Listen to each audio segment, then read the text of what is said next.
1918 il Azərbaycan Xalq Cümhuriyyəti öz müstəqilliyini qazandı və lideri Məhəmməd Əmin Rəsulzadə idi.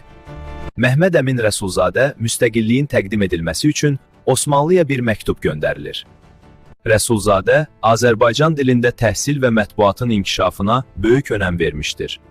1918-ci ilin mayında Milli Ordu qurulmasına başlanmışdır. Hərbi nazir və zabitlər.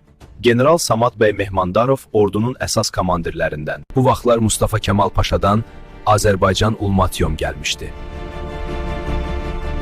Məhəmməd Əmin Rəsulzadə isə bunu kəməli nifrətlə rədd etdi.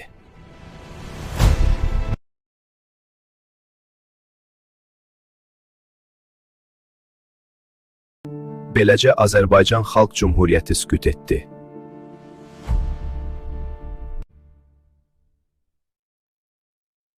1918 il Azərbaycan Xalq Cümhuriyyəti öz müstəqilliyini qazandı və lideri Məhəmməd Əmin Rəsulzadə idi.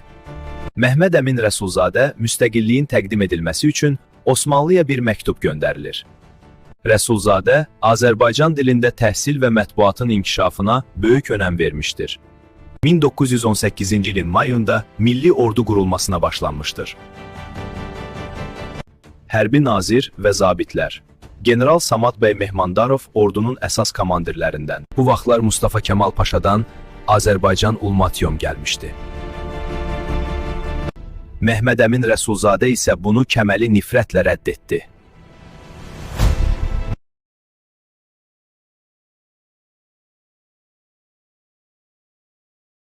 Beləcə Azərbaycan Xalq Cümhuriyyəti sükut etdi.